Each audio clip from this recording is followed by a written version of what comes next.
Olá, bem-vindos à nossa semana 6 de Física Geral Experimental 1. Sou a professora Natália, estou aqui de novo com vocês nessa aula de conteúdo, onde a gente vai poder ver a parte teórica da unidade 6 e logo em seguida em outro vídeo nós vamos ver alguns exercícios aplicando todo esse conteúdo que nós vamos ver aqui nesse, tudo bem?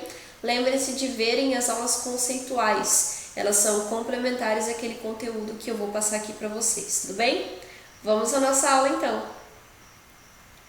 Nessa semana, nosso conteúdo é sobre a aplicação da teoria de trabalho e energia. Vamos relembrar um pouquinho da semana passada sobre o trabalho, lembrando da definição, é força vezes o deslocamento vezes o cosseno do θ. Esse θ é o ângulo entre a força e o seu deslocamento. Lembrar algumas especificações dessa equação que a gente só pode usar para uma força constante e que ela não depende da trajetória, sim só dos pontos iniciais e finais. Semana passada a gente viu este trabalho tanto para a energia potencial, aquela gravitacional e a elástica, então a gente encontrou o trabalho dessas duas forças, além do trabalho da energia cinética, que está relacionado ao movimento. Só que tem uma observação a mais, e aí começa a nossa aula dessa semana. Isso só vale para forças conservativas, então o trabalho independe da trajetória só para aquelas forças que não mudam de acordo com a trajetória. Isso é a definição de uma força conservativa. Ou seja, vamos ler lá, força conservativa são aquelas que realizam o mesmo trabalho para qualquer caminho possível entre dois pontos. Vamos olhar na equação para a gente poder entender essa definição. O trabalho da energia potencial gravitacional só depende da altura, e aí a altura inicial e final.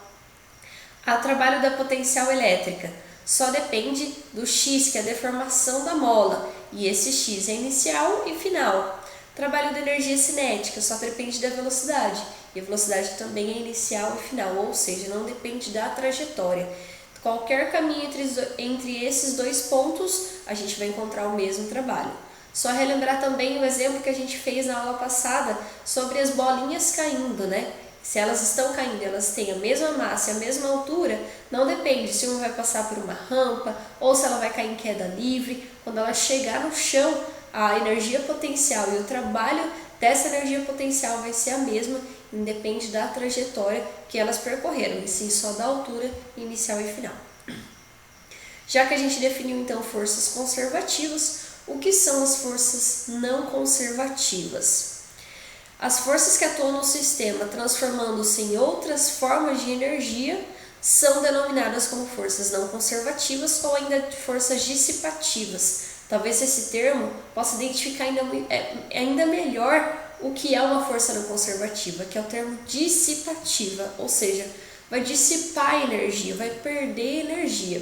E o melhor exemplo para a gente poder ver o que é uma força dissipativa é o atrito. O atrito depende do caminho, porque quanto maior o caminho, mais atrito esse corpo vai sofrer, ele vai ter todo um trabalho desprendido ali, e aí a sua força ela vai ser diminuída por essa força de atrito. Além disso, a força de atrito ela pode ser convertida, por exemplo, em térmica, quando a gente tem, por exemplo, na frenagem de alguns nos trens. A freagem, né, a frenagem tem um atrito tão grande que faz com que esses trilhos aqueçam.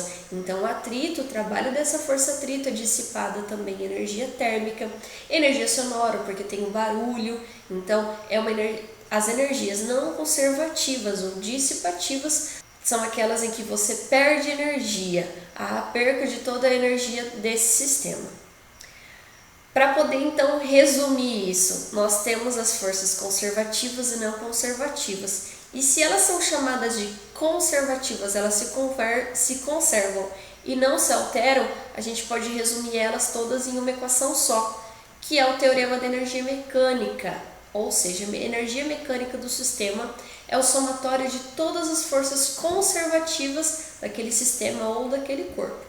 Ou seja, todas as forças potenciais que estão atuando, seja ela gravitacional ou elástica, além da energia cinética. E aí que a gente junta essa unidade com a unidade 5 que a gente viu. Lá a gente viu definições e algumas aplicações mais simples, mas vai fechar toda aquela aplicação, condensar tudo aqui, tudo vai fazer sentido agora com a aplicação do teorema da energia mecânica. Podemos ver que pela equação da energia mecânica é fácil definir qual é essa energia total do sistema das forças conservativas. Então a gente tem energia mecânica, potencial e cinética. É muito fácil aqui de poder definir quais são essas energias. Agora se tornou um pouquinho mais difícil de poder calcular o trabalho ou a energia das forças que não são conservativas. E a gente pode pegar então a energia mecânica inicial e a energia mecânica final. Aquela energia que foi perdida e que não está contabilizada aí é a energia dissipada pelo trabalho de outras forças não conservativas. Ou como a gente tem aqui, a variação da energia mecânica é igual ao trabalho, a soma de todos os trabalhos das energias das forças não conservativas. A soma dos trabalhos das forças não conservativas atuantes sobre um corpo ou sobre os sistemas de corpos é igual à variação da energia mecânica do corpo ou desse sistema de corpos. Essa é a mesma definição que está no livro de vocês. Então é só a gente pegar a energia mecânica inicial, energia mecânica final. Se teve alguma energia que não está contabilizada e elas não estão iguais, já que a energia mecânica tem que ser constante inicial e final, se ela não foi constante, quer dizer que teve uma parte que foi dissipada. Então essa parte dissipada é a soma do trabalho de todas as forças que não são conservativas, como o atrito, por exemplo. Junto com a definição de energia e de trabalho, nós temos também a definição de potência. Podemos generalizar a ideia de fornecimento de energia para qualquer situação em que haja transferência ou transformação de energia. Então, qualquer mudança de energia a gente quer colocar em um determinado tempo. Então, se eu estou aplicando uma energia ali num determinado tempo, isso quer dizer que eu tenho uma potência. E aí vem a nossa definição de potência. Ou se essa variação de energia, qualquer transferência ou transformação de energia também está associada ao trabalho de uma força. Lembra lá na semana passada a gente viu que o trabalho é a variação da energia cinética ou potencial, então variação de energia é trabalho, por isso que temos essas duas definições. A gente pode definir por uma terceira equação ainda. Potência a gente pode definir como a força vezes o deslocamento, que é trabalho, olha só substitui o trabalho por força vezes deslocamento. Só que o que é o deslocamento sobre o tempo? Espaço por tempo. Isso é conhecido da gente, né? Isso é velocidade. E, portanto, a potência também pode ser definida por força vezes velocidade. Então, nós temos três equações para poder definir o mesmo valor, a mesma potência. O motor, então, tem uma potência. Você pode calcular pela quantidade de energia que ele fornece no tempo, pelo trabalho que ele fornece nesse tempo ou pela força vezes a velocidade, tudo bem? Qual é a nossa unidade de potência? E aí nós vamos, lembra que eu falei lá no começo que é importante a gente lembrar de Newton, que é quilogramas metro por segundo ao quadrado, de joules, que é quilogramas metro quadrado por segundo ao quadrado, e agora nós vamos correlacionar com watts, que é joule por segundo. Se a gente pegar aqui a unidade de trabalho ou de energia, é joule. E a unidade de tempo, segundo. Lá no Sistema Internacional de Unidades, a gente está falando, então, tempo sempre segundos. Se nós pegarmos aqui a força, é newtons. Velocidade metros por segundo. Newton vezes metro é joules. E a gente chega novamente em watts. Então, só para colocar para vocês que independente da equação, a gente chega na potência média com a unidade em watts. Watts é no SI, mas a gente sabe que nem sempre a gente usa isso. Então a gente tem CV e HP, lembrando que elas são diferentes. Um CV é igual a 735 watts e um HP é igual a 746 watts. Elas têm o mesmo intuito, né, que é de medir em potência de cavalos, mas elas foram convertidas e definidas de forma diferente, por isso que a gente tem valores diferentes para potência em relação a CV, HP e watts. Tudo bem? Essas conversões é importante a gente lembrar, e lembrando que todas elas definem potência da mesma forma. Agora, quando a gente tem um motor que ele tem uma potência, como que a gente sabe se esse motor é eficiente ou não é eficiente? Pelo rendimento. O que quer dizer o rendimento? Nós temos uma potência útil, que corresponde apenas à realização da tarefa que a gente quer. Nós temos a potência dissipada, que corresponde à energia dissipada por alguma forma de força não conservativa, e a potência total, que é a soma das duas anteriores, tanto a dissipada quanto a que foi realmente utilizada para ser realizado o movimento, o deslocamento ou a tarefa que a gente deseja. Então, a potência total é a soma da potência útil com a potência dissipada. Daí temos a definição de rendimento. Rendimento a gente define pela letra Ni, que é a potência útil sobre a potência total. O que quer dizer esse valor de rendimento? Se a gente deixar só potência útil por potência total, esse valor vai ser de 0 a 1, e aí quanto mais próximo de 1, quer dizer que mais potência útil esse motor tem. O que quer dizer? Todo o trabalho que a gente aplica, a maioria dele é convertido em movimento realmente, e não dissipado. Quanto mais próximo de 0 esse rendimento, quer dizer que esse motor tem muita dissipação, tem muita perda de energia. Se a gente colocar agora 1 vezes 100 e colocar em porcentagem, nós vamos ter de 0 a 100%, mas é da mesma forma. Da mesma forma, quanto mais próximo de 100%, maior é o nosso rendimento e mais eficiente é aquele motor que a gente está analisando. Na sequência, nós vamos para o movimento harmônico simples. Poxa, mas como assim a gente foi de potência para movimento harmônico simples? Esse movimento, ele junta a energia mecânica do sistema. Ele une a energia mecânica, a energia cinética e as energias potenciais, seja elástica ou seja potencial gravitacional. Então esse movimento é legal a gente pelo menos entender o funcionamento dele para poder compreender como funciona a energia mecânica do sistema. Vamos primeiro aplicar em um sistema de massa-mola. Então se a gente tem uma mola que está ali no zero, está no seu estado normal, não tem nenhuma força sendo aplicada. Se a gente puxar esse carrinho para trás, da mesma forma que o nosso deslocamento foi para trás, a nossa força elástica é para frente, lembra? Sempre contrária.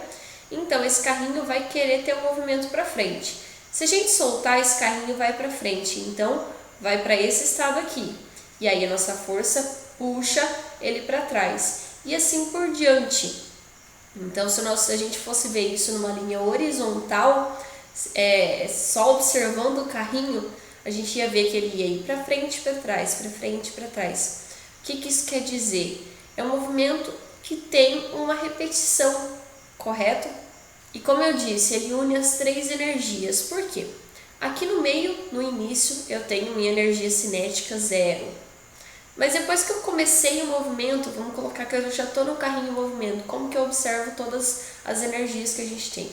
A energia mecânica do sistema não muda, vamos desconsiderar todas as forças dissipativas. Quando a gente está aqui, a energia cinética é 0 porque o movimento é 0, né? Ele está em velocidade máxima e aí ele para. Aí ele volta à energia máxima e aí para. Então, nós temos que a nossa energia cinética é mínima em menos x, máxima em 0 e mínima em mais x. O que isso quer dizer? A energia cinética ela vai e volta. Da mesma forma, a energia potencial elástica. Quando a nossa mola está no seu ponto de equilíbrio, a gente nem tem força potencial elástica sendo aplicada. Lembra que a nossa força elástica é a constante elástica vezes o deslocamento, então a gente tem que a energia potencial elástica vai ser proporcional. Então, sobe a nossa energia potencial elástica, enquanto desce a energia cinética. Nossa energia mecânica se mantém em 0. Como nós estamos falando aqui de um trabalho ou de uma energia que é perpendicular à força-peso, por isso a gente desconsidera o trabalho e a energia da força-peso nesse sistema. Outra forma de correlacionar um movimento harmônico simples é se a gente vê um movimento circular uniforme. Lembra que a gente viu nas unidades anteriores o movimento circular uniforme. Só que aqui vamos pensar na sombra desse carrinho. Se esse carrinho percorresse esse movimento, na sombra dele, se a gente olhasse de cima, qual queria ser o deslocamento dessa sombra em uma linha reta? A gente ia ter o mesmo movimento de vai e volta. E da mesma forma a gente iria observar que nas extremidades, em menos x e mais x, o nosso movimento é 0 e no meio o nosso movimento é máximo. Como vocês podem ver, a gente correlaciona o movimento circular com a nosso movimento harmônico simples. Então a gente pode ver também, correlacionar com o π. Lembra de π radianos? A gente pode correlacionar aqui período e tudo mais com o 2π, lembrando que 2π é uma volta completa. Então, quando vocês verem π aqui, isso quer dizer que estamos correlacionando com π radianos, lembrando lá do círculo que a gente pode correlacionar com o movimento harmônico simples. Então, período é um tempo para completar uma oscilação completa. E aí o período é 2π vezes a raiz da massa vezes a constante elástica. O que é importante aqui? Não depende da amplitude. O nosso período não depende do quanto ele vai ir, e sim depende da massa e da constante elástica. Então, se a gente tem a massa do corpinho que a gente está observando e tem a constante elástica dessa mola, e aí a gente pode definir qual é o período que ele vai demorar para completar uma oscilação completa, que é ir e voltar. Tudo bem? Então, sempre que a gente falar de período de movimento harmônico simples, ele não depende da amplitude deste movimento. Para finalizar, vamos falar um pouquinho sobre ondas periódicas. Aqui a gente tem similar, mas temos na horizontal. Então, o que a gente tinha antes, apenas uma sombra que era observada, agora a gente tem um pulso. Vamos correlacionar este movimento com aquela corda de academia que a gente faz no exercício. Então, essa corda faz o movimento de uma onda periódica. A gente faz a força para cima e para baixo e com isso a propagação da onda é na horizontal. Bem fácil de correlacionar com essa corda, com esse exercício que a gente consegue observar para onde está sendo nossa força, nosso pulso para acontecer o movimento na direção horizontal. Entre dois picos, nós também temos o nome de lambda, que é o comprimento de onda entre dois picos ou duas ondas, tudo bem? Esse lambda a gente pode aplicar para poder definir qual é a velocidade de propagação da onda e a densidade linear dessa onda. Então, a densidade linear a gente observa considerando uma corda, né? Então, quanto mais densa essa corda, mais difícil é de fazer o movimento, porque é a massa vezes o comprimento dividido pelo comprimento dessa corda. Já a velocidade de propagação pode ser calculada tanto com o período e a densidade linear, então a velocidade é a raiz quadrada do período dividido pela densidade linear, ou pela velocidade de propagação da onda com o lambda, que é aquele comprimento de onda. Então, o comprimento de onda dividido pelo período, nós vamos ter a velocidade de propagação dessa onda. Olha só, finalizamos já a nossa unidade 6, bem simples, né? Aqui é um gancho, uma finalização de toda a unidade 5. Então, se ficou alguma dúvida, alguma coisinha sobre as energias e o trabalho, volta na unidade 5. Essa é uma dica para poder fechar. Então, aqui é como se fosse um fechamento da unidade 5, um complemento de tudo isso que a gente viu sobre as energias. E para completar tudo, a gente tem também a unidade 7, onde falamos um pouquinho sobre a interação entre os corpos e as possíveis colisões, como que acontece com o movimento entre esses dois corpos. Na sequência, nós vamos ter a aula de exercícios, onde eu vou aplicar um teorema de energia mecânica, que a gente pode ver um exemplo aplicado, relembrando as unidades 5 e 6. É importante porque elas são complementares, tudo bem? Então vamos à nossa aula de exercícios.